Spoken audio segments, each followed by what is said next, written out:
দেখো বন্ধুরা, সকালবেলা তো বসে গেছে, ঘুম থেকে উঠেছি আজকে অনেক সকালে। 6টার সময় উঠে গেছি।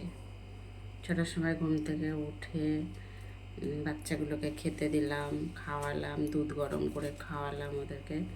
খাইয়ে টাইয়ে এখন রান্নাঘরে এসেছি, চাও বসিয়ে দিয়েছি, চা নামানোর সময়ও হয়ে গেছে।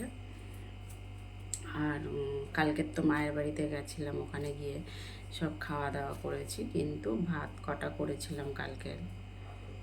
বাচ্চাগুলো খাবে বা কেউ যদি খেতে চায় সকালের দিকে তাহলে খাবে, কিন্তু কেউ খায়নি। সবাই কালকে পরোটা খেয়ে আমরা সবাই ও বাড়িতে গিয়েছিলাম। তাও যেতে যেতে অনেক বেলা হয়ে গেছিলো, প্রায় প্রায় 2টো বেজে গেছিলো ও বাড়িতে ঢুকতে ঢুকতে। তো যাই হোক, রাত্রিবেলা বাড়িতে এসে দেখলাম যে অনেকগুলোই ভাত রয়ে গেছে।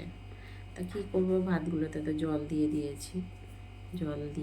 এবারে সকালে ওই ভাতগুলোকে খাওয়াবো সব কটাকে। আর সেই জন্য জল ঢালা ভাতের সাথে কী খাবো, জল ঢালা ভাত কেন বলছি, সকালে জল দিয়েছি, ওটা কালকে রাতে আর জলটা দিইনি, তো এর কারণে জল ঢালা ভাতটা বলছি। ওটাকে পান্তা ভাতও বলতে পারো। তো ওটা খাওয়ার জন্য দেখো আমি এখানে কী বানাবো সেটা দেখে নাও। ওটা সবাই তো খাবে, তো পুরো ভিডিওটা দেখো, কেউ স্কিপ করে চলে যেও না। যারা আমার ইউটিউব চ্যানেলে দেখছো অবশ্যই কিন্তু একটা ছোট্ট লাইক, কমেন্ট আর শেয়ার করে দিও, আর সাথে সাবস্ক্রাইবও করে পাশে দেখো। আর যারা ফেসবুকে দেখছো তারা কিন্তু একটা ফলো করে সাথে দেখো, কেমন? তো চলো ঝটপট দেখে নাও কি বানাচ্ছি। এখানে দেখো বেশ কতগুলো পেঁয়াজ কুচিয়ে নিয়েছি।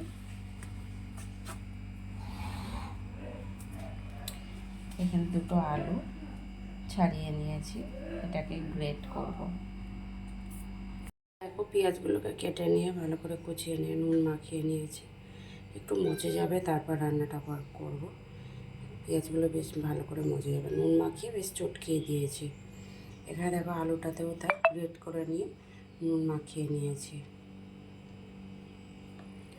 আর দেখো 1 ডেচকি ভাত, পান্তা ভাত বলো, জল ঢালা ভাত বলো, যাই বলো, এটা খাওয়া হবে। তো চলো বড়াটা ভেজে নিই। দেখো বন্ধুরা, এখানে হচ্ছে তোমার আলু পেঁয়াজ নুন দিয়ে বেশ মাখিয়ে রেখেছে, সেটা মজে গেছিলো। তবে একটু সামান্য একটু নুন হলুদ আর একটু বেসন দিয়ে করে নিয়েছি। এবার এটাকে ভালো করে চটকে কিছু সময় রেখে দেবো। বন্ধুরা, প্রথমে তো বেশ নুন হলুদ বেসন টেসন দিয়ে বেশ ভালো করে মাখিয়ে রেখেছিলাম পেঁয়াজ আর আলু, যেটা একদম গ্রেট করে নিয়ে। এবার এতে দিয়েছি 2টো ডিম আর কয়েকটা কাঁচা লঙ্কা কেটে দিয়ে দেবো, কুচিয়ে দিয়ে দেবো। ডিমটা দিয়ে ভালো করে চটকে তারপর দিকে দেখো কড়াতে তেল গরম হচ্ছে, তেলটা গরম হলে বড়াটা ভাজবো। দেখো ডিম দিয়ে ভালো করে চটকিয়ে নিয়েছি। এদিকে দেখো কড়াই তেলও গরম হয়ে গেছে। এবার আস্তে আস্তে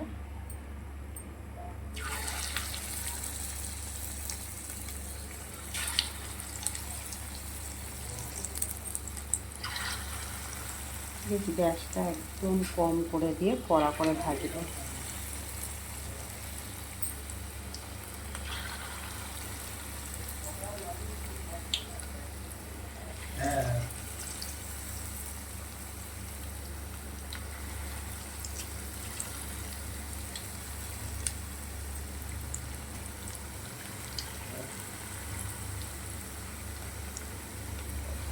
বেশ লাল লাল করে ভেজে নেব।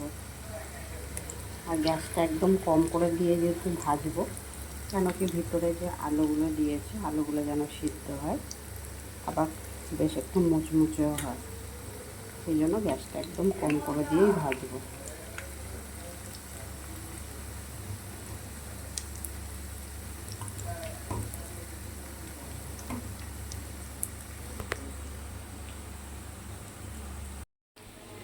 বড়াগুলো বেশ ভালো করে লাল লাল করে ভাজা হয়ে গেছে। গ্যাসটা কিন্তু একদম কম করে দিয়ে আমি প্রায় 5 থেকে 7 মিনিটের মতন ভেজেছি। তারপর একটু বাড়িয়ে দিয়ে একটু লাল লাল করে নিচ্ছি। যদি গ্যাস বাড়িয়ে ভাজি তাহলে ভিতরে আলুগুলো সিদ্ধ হবে না।